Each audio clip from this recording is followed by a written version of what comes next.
I have to write it down. So I don't have to be in any particular environment to write because it comes all the time and I don't want to miss a good line or a good melody. I try to be able to get where I'm close to an instrument if I want to remember a melody or a tape recorder. But if I had my preference, I love to be able to say, I've got 2 weeks off and I'm going to do nothing but write. Now, that's a luxury anymore. I used to have more time to do that. But to be able to go back to, say, my old Tennessee mountain home, to write songs for a couple of weeks and just say, I'm just going to get in the mood for a day or two and then write, or to go out to my lake house. I don't have that luxury as often as I'd like. And when I do, boy, I really can do some serious writing then. But I can write anywhere, anytime, any place, even noise, anything around me. I just go into my God space, and that's what I'm doing. Dolly's God space seems to be akin to what other writers might call the zone or flow state. I think for most songwriters, they do have a zone they go into. Some that's not as spiritual as me may call it some other kind of zone. But to me, it's my spiritual zone. I feel like I'm closest to God when I write because I feel like I just kind of leave myself open for that to come in, to go out. And I know I've got to do a lot of the work. God don't just hand you everything. But every once in a while, I know I'm so skilled at writing, I've done it so long, that I'll be writing along and I know how to write and all that. But every once in a while, a great line will come to me and I just go, hey, thank you, Lord. I know I didn't think of that. So I just kind of love it when that happens. And so there are those times when I think, oh, that is really good. I wish I could call somebody and just say that line to them. But then you feel like you're being egotistical and other people don't want to. I learned from my husband, Carl, years ago, he don't want to hear all that process. I just used to, in our early days of marriage, I'd go in, I'd write something, and I'd be so excited about a certain verse, and he would listen, but I could tell he wasn't really all there. And so I thought early on, this is not my bouncing board. Wait till it's done. Nobody cares about the process.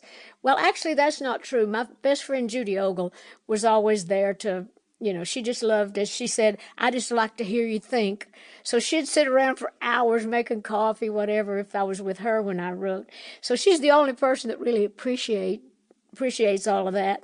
And so anyhow, but I can just do it anyway, anytime. But I love to have a good cup of coffee and just do my thing. Dolly's bound to be remembered, but for what? The songs? The movies? The hair? Well, I've often said that my songs are my children, and I expect them to support me when I'm old. Well, I am old, and they are. But I really take my songwriting so serious. I think that I probably will be, and I hope that I am remembered more for my songs, because through my songs, I can touch so many people by other artists and other people taking my songs, making them into movies or recording them themselves or using them as themes, for movies or television shows. So I really think that this branches out so far with great songs.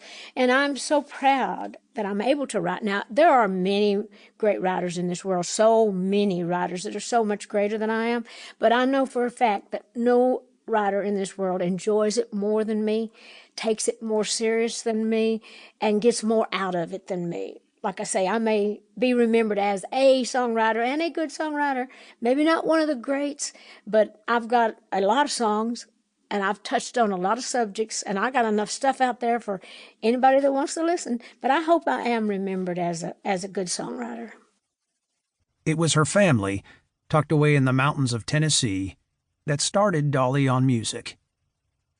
I grew up in a very musical family, especially on my mother's side. A few of my dad's people, were musical, but mostly it was mama's people.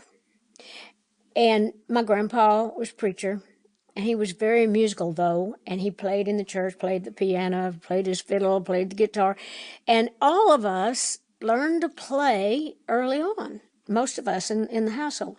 So it was just natural for my mom to always be singing. Daddy was kind of like that. Daddy sang bass, Mama sang tenor. Daddy liked to sing along with us because we sounded good, so Daddy thought if he was singing with us, he sounded good too. Daddy was not that much of a singer, but we let him feel like he was. He liked to sing with the crowd. But it was all of us To keep listening to this audiobook for free, click the link in the description. It will take you to a free Audible trial where you can listen to this and many other books for free for 30 days.